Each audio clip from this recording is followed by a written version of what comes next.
Good evening, everyone. Welcome to the School District of Springfield Township Board of School Directors regular board meeting, October 18th, 2016. We had an executive session prior to this meeting to discuss the superintendent's evaluation. Let's all stand for the Pledge of Allegiance.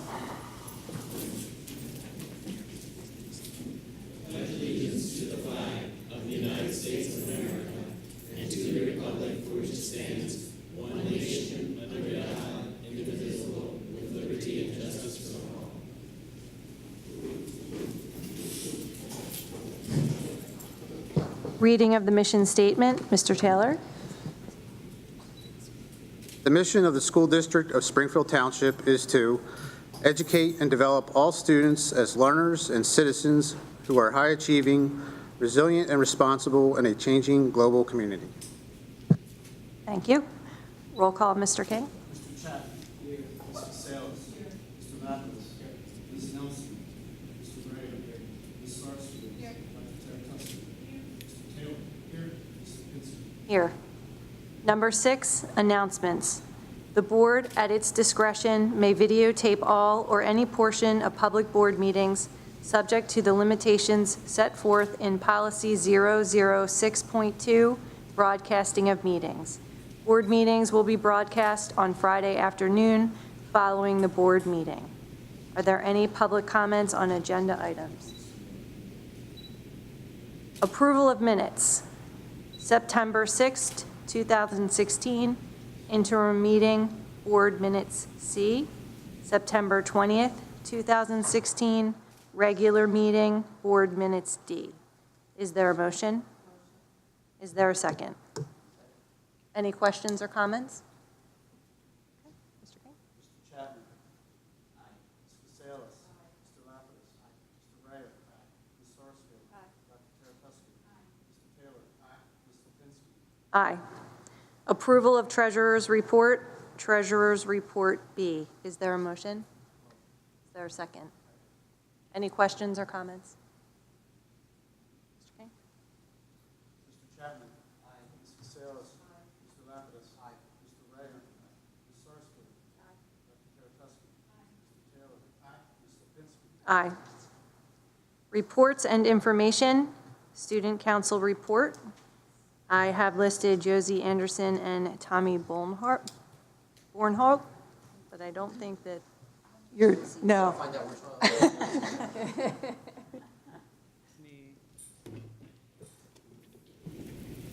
Hi, I'm James Del Monte.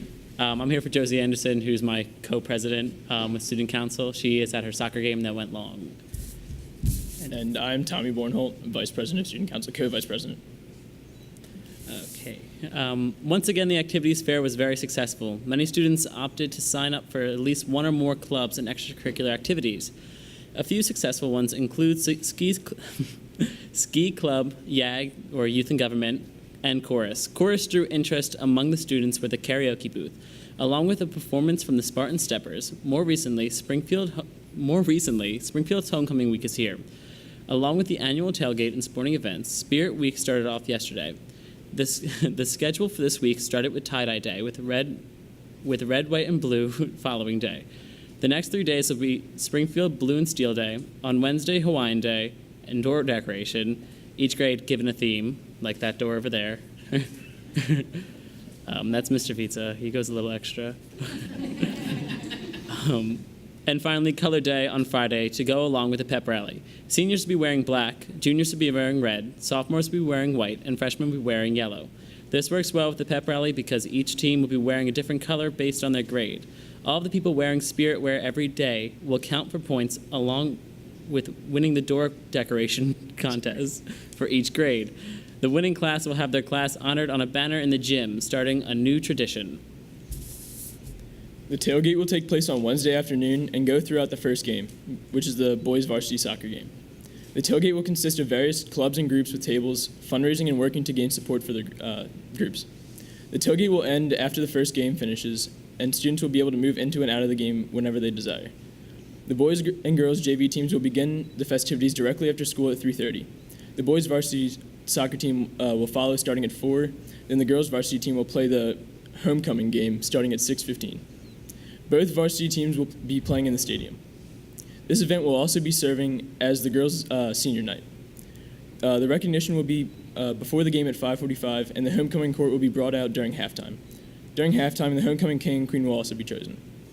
To finish the week, the pep rally will be happening on Friday from 1:15 to 2:42, shortening classes.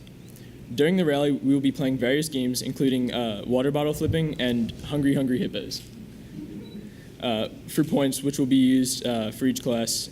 And the winning grade will be honored with a banner in the gym. And the homecoming dance will be Saturday at 7 to finish out the week. Thank you, guys. Thank you. Before you go, guys, I just want to thank you and Deb Buckley, who's here. I want to thank you as well for your thoughts and contributions. As everyone is aware, without a varsity football team, we had to be a little bit creative about how to schedule homecoming, and it was a very, very difficult set of circumstances, but the decision ultimately was made to schedule homecoming during this week, which is Spirit Week. As you can see, we're seeing some evidence of some red, white, and blue spirit here today. So guys, thank you, Deb. Thank you very much for lending your ideas and support as well, so that we could have a homecoming that would really honor the students who are part of that tradition and who are part of the homecoming court. So we're looking forward to that, as well as to the annual tailgate, which is also tomorrow. So thank you all.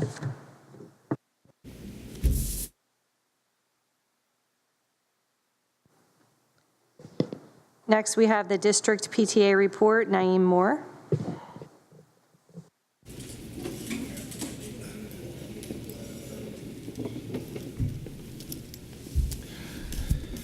Good evening, everyone. Good evening. I didn't know it was Spirit Week, so I apologize if I let you down with my plain black suit tonight. Sorry. Again, for those who don't know, my name is Naeem Moore. I'm Frederick Murray. We are the co-presidents of the EEHSP. First, I just wanted to start off by thanking everybody who contributed in making our Harlem Wizards / Spartan Fest a huge success. And that starts from the top with Dr. Hacker and from all the principals in the district. It was a huge event where we had all the different schools and all in the district to get together and have one big event at the high school the 8th of October, and it was amazing. I'd never seen a huge collaboration like that, at least in my time in Springfield. So I can't thank you enough, and I hope that we can work together next year and try to bring it back. You want to talk about it? Yeah, I mean, like Naeem said, it was a huge success, and you know we can humbly say that we do thank everyone for all of their help and all their support. I'm not sure how many of you were able to get out there to either the food truck event or the game, but the game was absolutely crazy. We were able to raise close to $10,000 gross $10,000. And funds. So that was absolutely awesome. We didn't expect to actually sell out of tickets. So, we definitely plan to do that in the future. So again, thank you. And the only other item that we had to talk about on our agenda tonight is the general meeting, which will be held tomorrow At Enfield. At Enfield at 7? 6:30 to 7:30. 6:30 to 7:30. So if you guys can come out, if you are free, come to the meeting at Enfield Library, 6:30 to 7, and that's our October monthly general meeting. But just to reiterate with the Wizards, all those funds that we raise goes right back into the school, and it goes for all the enrichment programs and assemblies and anything that you can think of with the elementary schools.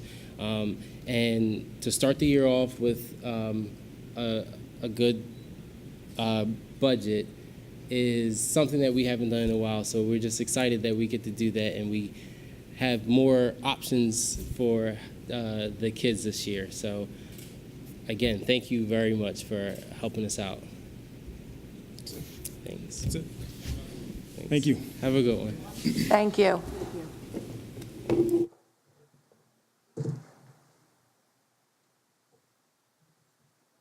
Number 4, Administrative Report, Dr. Nancy Hacker. Oh, I'm sorry. I checked you off already, sorry. Reports of Committees, Academic Affairs, Dr. Karen Taratuski. We met, Academic Affairs Committee met with Dr. Atkinson and Mr. McLaurin on Monday, September 26th. And basically, we discussed the 3 texts of the 3 trade books that were approved last meeting for inclusion in the high school ELA classes, the literature classes. And we also talked about the elementary report card and moving from a quarterly report card to a trimester report card. And that's actually already been implemented. Parents have been notified, and I'm sure teachers are pretty happy about that too. So it seems like a good move. And that was all. Thank you. All right, now we're going to have the administrative report by Dr. Nancy Hacker. Thank you. So I have 2 items. One is simply to remind everyone that on October 27th, here in the Freeze lobby at 6:30 p.m., we'll be having a meeting with our architects to discuss the planned renovations for the high school project.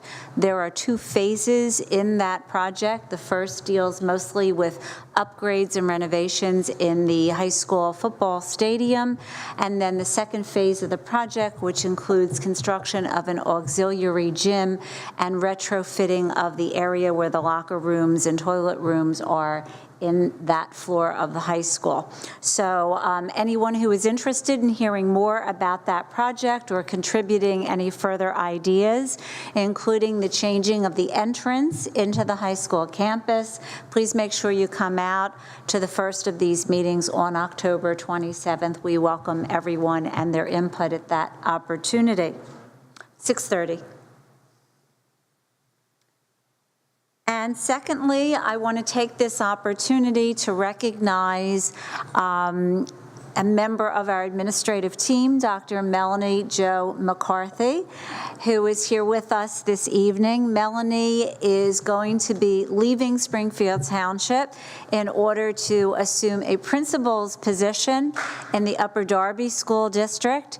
And Melanie came to the district in July of 2010 and started out at the high school after serving as a dean of students and an interim assistant principal in the William Penn School District in Delaware County, came to Springfield Township High School, where she did a fantastic job, and then she requested if she could come to work at Erdenheim. So she's really got tremendous broad-based experience. She also has taught at the middle school level. So she really has worked at all organization levels, and quite frankly, I think that was really one of the selling points that enabled Upper Darby to recognize, Mel, all of your tremendous qualities and your background and the expertise that you're going to bring. So she moved to Erdenheim in July of 2012 and has been there ever since, doing a fantastic job working under both Chris Bradley and now Andre McLaurin. So if anyone is ready to step up and take a principal's position, I think it's Mel, having had the experiences she's had. So Mel, we just want to take this opportunity to wish you all the very, very best, and most of all to thank you for all of your service in 2 of our schools. Don't cry. All right, you can cry. Tears are acceptable, but we truly will miss you. We're going to find it difficult, even though we're conducting a search for your replacement as we speak. As Andre, I'm sure, can tell you, we're having a very difficult time at that. So we just want to wish you well, and you know that you always have a home here in Springfield Township if you ever want to come back and visit.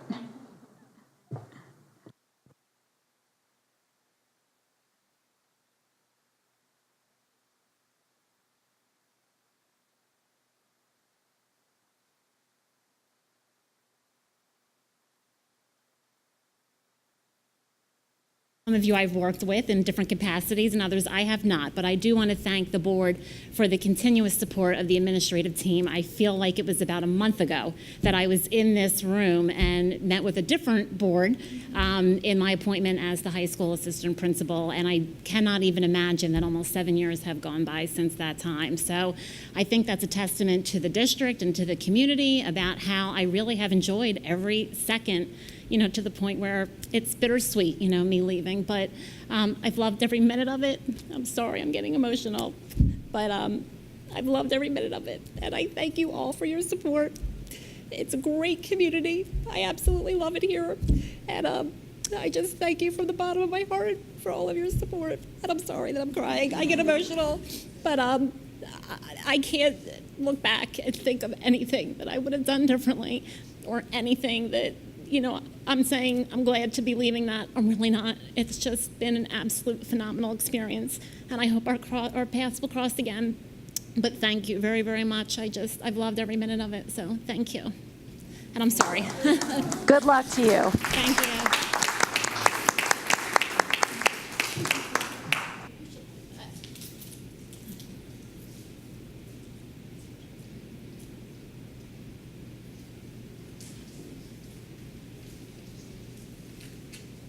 Okay, moving on to new business. Number 1, personnel attachment. Recommended motion.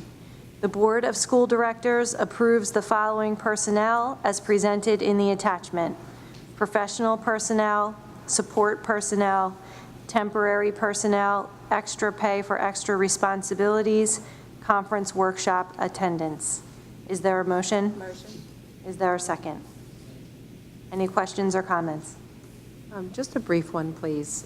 With respect to the transfers with the bus drivers, is it common to not have the change in the salary with the change in the, from one class to another bus driver?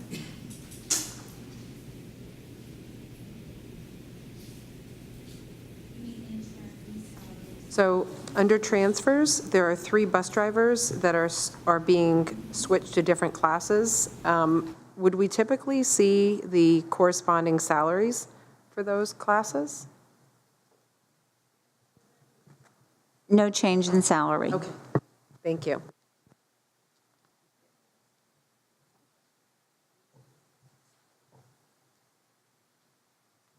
Anyone else have any questions? What do the classes mean?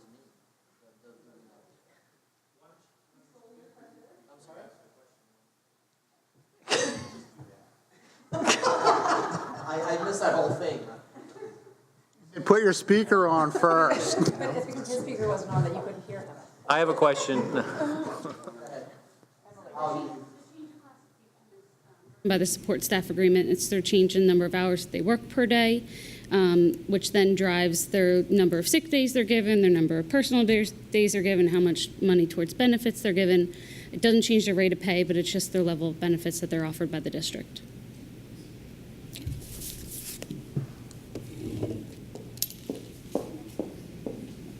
Thank you.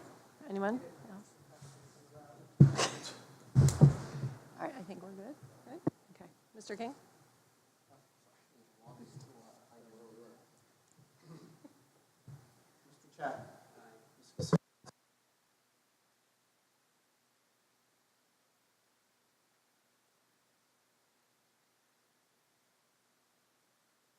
Number 2, Chester County IU Brandywine Virtual Academy, recommended motion. The Board of School Directors approves the agreement between the School District of Springfield Township and the Chester County Intermediate Unit for services rendered by the Brandywine Virtual Academy from August 31st, 2016 to June 14, 2017, as per the attachment R. Is there a motion? Is there a second? Second. Any questions or comments? I do. Dr. Hacker, do you know what we use the virtual academy for, or is that something that you need to get back to us?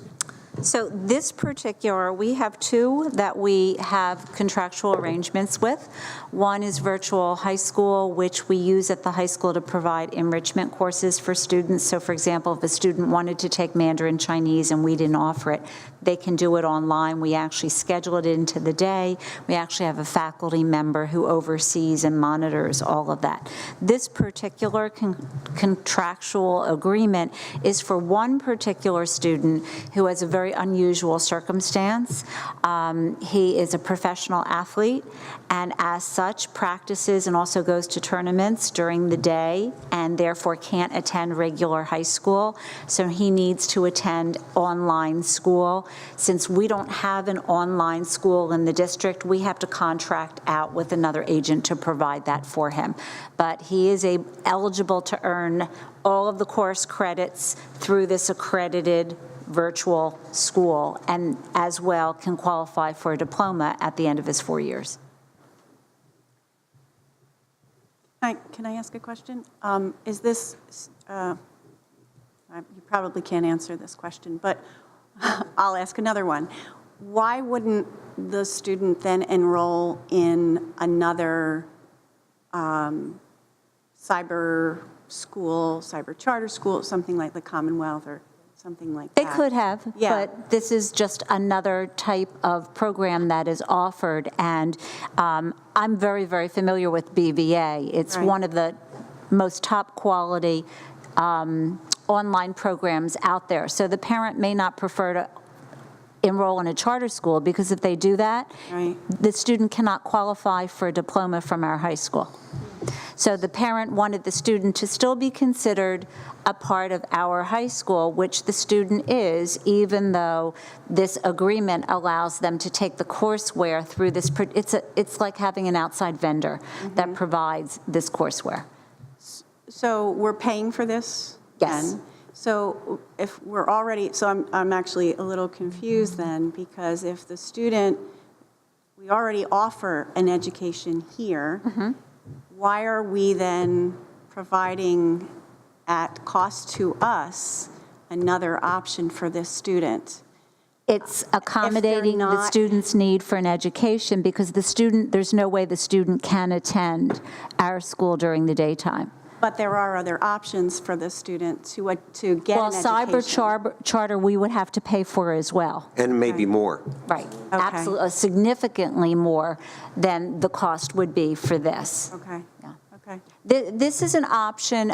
It's not used as frequently here in Montgomery County, but for example, in Delaware County, it's used all over the place for credit recovery for students who have failed courses. It's used as a form of alternative education for students who behaviorally can't attend the school, or it's used as an option that actually school districts provide for parents rather than attending a cyber charter. Many school districts have BVA as a vendor, and they say instead of enrolling in Commonwealth Charter, we'll have your student go to BVA. Right. It's still online coursework, but it'll be significantly less money. Right. I guess my question is, and not to make a big issue about it, but that this individual student, it's not like a special education student who simply cannot attend our school. This is a choice that the individual student is making to opt for these activities. So I'm questioning what our responsibility then is in that situation. I think in this particular situation, and it is unique for us, we felt we had an obligation to the student and to his family to provide the education, particularly given the cost. We felt that it was important to keep the student as part of the school. He's still going to participate in activities here in our high school. So for that reason in particular, it's not like we'll never see him. He's going to actually be a part of the high school on the days when he can come and participate in clubs and so forth and be a viable member of the student body. Is this only, is it an individual, is it individualized just for him, or is it something that we as a district could utilize for other students? We as well? can use this for other students as well, particularly under the circumstances that I described before. We haven't had to do it on that basis, either for behavior or to lure students away from a cyber charter, but we certainly could do that, and we would contract with BVA as a vendor. MCIU is also another vendor that provides the same services. It's very common. So I sort of want to echo Karen's sentiments, because this is not like an IEP where these are in a situation where the school district is legally obligated to do this. This is a choice that this parent is making to want her child to have a diploma from Springfield Township. And I'm curious to know, you said that, Kat had asked about, can we use this for other purposes or other students? But at this time, it's only this student. And this student is the only reason that we are creating this partnership with BVA at this time. Okay. Yes. And what is the cost of this relationship? I believe it's $3,500. 38. Thank you. And Nancy, how much does a cyber charter school cost? Cyber charter school usually typically runs around $14,000 per student. If it's a special ed student, it can run as high as $22,000. Yeah, I don't think I'm saying that this is not monetarily a better or a worse option or comparing cyber. I think what I'm talking about is just setting a precedent that we are providing a service that we are not legally obligated to do. So under the law, this is a preference of this parent. This family made a choice to have their child be a professional athlete at this age. And the professional athletes that I learn of, they have, on-the-go tutors with them or whatever kind of arrangements they're making. I just think if we start accommodating any special need like this, that's something that's not legally required of the district. I guess I just don't feel comfortable with the precedent that we're setting. Notwithstanding your arguments that it's, the cyber charter is more expensive, and I understand that. But. Let me see if I can just understand it. So to the extent any child can choose to go to a cyber charter school, right? So my understanding is that at this point it's a purely financial decision, to the extent that the parents can say, we're going to take him out of school and he's going to do this online school at a cost, because we still have to bear that cost, correct? Mm-hmm. Correct. This is offering an option, and maybe from a fairness standpoint, not a quote-unquote fair option, but from a cost standpoint, a much more affordable option for us. To the extent that any other kid chooses to, or parents choose to send their kid to a cyber charter school, if we can offer them that option, it's going to save us potentially $10,000 per student per year. So on the one hand, I see your point. On the other hand, when it comes down to numbers, which is kind of how I think in this case we need to look at it. I understand that, but what would happen if hypothetically this parent decides that this Brandywine isn't working for them? And you know what, hey, I'd like to try that cyber charter school. And they decide they would do that. Then we have basically set ourselves up to say, yes, we do want to accommodate you, and then we would be on the hook to pay for the cyber charter if they opted. We are anyway. Yeah. Anytime any student opts for any cyber school, whether it is brick and mortar or whether it is online, the school district is financially responsible. We currently have over 30 students who are enrolled in cyber charter schools, and we pay for every one of them. For students with IEPs or things? No. For any student at all, and they are disenrolled from our school district. That's another primary difference between this student. This student is not disenrolled. He is still a student in our school district, so we are obligated to provide an education. But we have, as I said, it's probably, is it 12? I thought it was more. Oh, okay, it was more before. This year it's only 12, so the numbers are coming down, so that's good. We pay for each one of them, special ed or regular ed.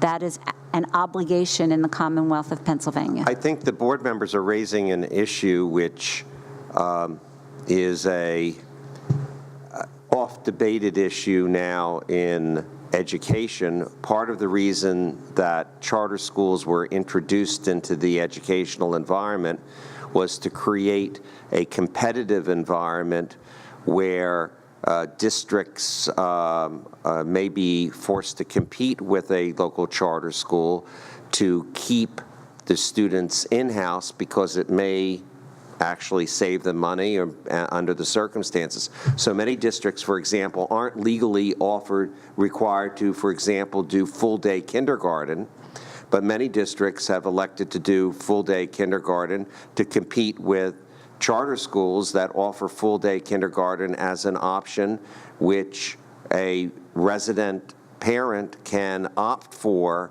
at district expense. So the fact that it isn't legally required, I understand the issues and the concerns that board members are raising, but this is part of the new educational environment and may merit some further discussion on the part of the board in this different and kind of environment. I'm sure Ben can speak to this issue better than perhaps anyone in this room. Can I go? Sorry, I'm sort of sorry I asked. I wanted to know the purpose, though, because I do know the program. I guess the thing I'm struck by is, do we have parameters about how we use the tool? So you said you can use it for a number of things. So I'm not even sure I want you to answer that. But if we don't, it might be wise to create parameters for how we'll use this. So I guess I would say, without knowing more about the student, I'm disinclined to support the use for this child.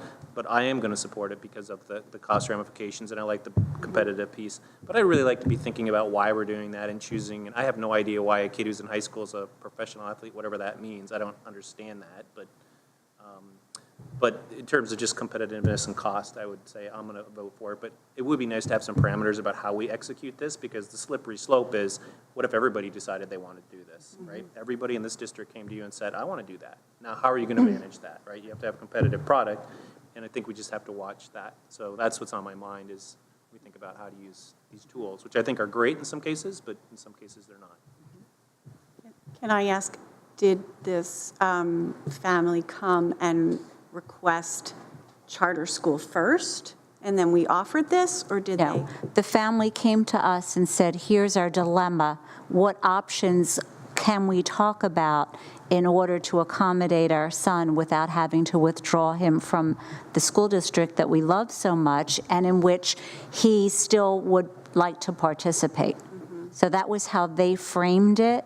And we worked with the family for approximately 6 months to examine a number of alternatives where we could make accommodations for the student, and again, still offer him the opportunity to participate in many school activities if he so chose. The other factor that we wanted to consider was the high school operates on a half-year semester basis. So we wanted to offer the student the opportunity that, for example, if his schedule lightened up in the spring or the fall, he could come back, take some or any courses here, and fit them into a schedule that would be accommodated through BVA. And what grade is the student? 9th grade. So we have 3 more years of looking at a schedule like this. Unless he gets injured. Will he be participating in any sports? You have ballet dancers, you have actors who do this all across the Commonwealth. Nancy, Dr. Hacker, will he be participating in any sports here at Springfield High School? I don't know Can we offhand, benefit but hopefully, I do believe he may be actually participating on the tennis team. Sorry, just a follow-up question. What, in terms of the schedule, I'm just curious to know, because I don't know of any professional sport that requires year-round participation. Is this his particular schedule, is that for the entire school year, he's unable to attend the traditional high school? I don't know whether or not it's for the entire year. My understanding it is, and I don't know his particular schedule, but they do play all year. They play well into the fall, the late fall, and they play very early on in the spring. My question is, to the extent that we have this more affordable option from our standpoint, are we reaching out to the 12 students who are now sucking out $14,000 a year and offering them this? We haven't yet, but it is something that we have talked about before because, as you're aware, both Ken and I come from a county where there were many, many more cyber school students for whom options like this were not only a viable reality, but districts really investigated these types of options in order to eke out considerable savings. So again, if you have 40 or more students attending cyber charter schools, and then you offer them BVA, or the Delaware County Intermediate Unit offers a similar online program, you're saving substantial amounts of money, even if you provide the student with the accoutrements that they need to participate, such as the laptop computer, perhaps a printer or whatever. And so you're still saving significant dollars by offering this. We haven't, mostly because, like I said, number one, our numbers are significantly lower, but number two, we hadn't really had a vendor like this before, but we certainly can do it. So just to follow up on what you said, Nancy, will we be providing then the computer and those kinds of things that the student needs for that? And is that above Well, the and beyond? first step is outreach to the families to let them know that we have an agreement, a contractual agreement with another provider.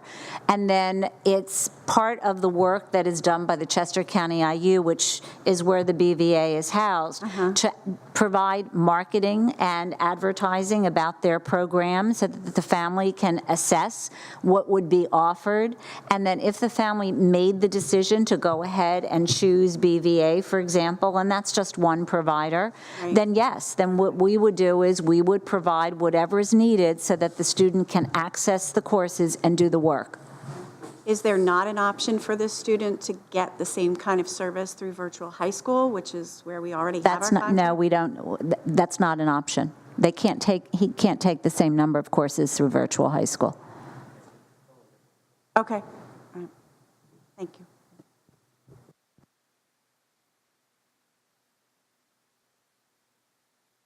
Okay, Mr. King? Chapman. Mr. Salas. Mr. Lapidus.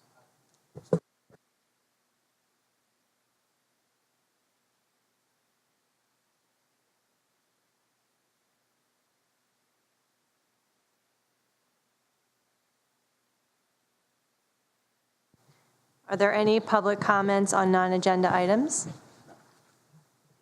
Okay.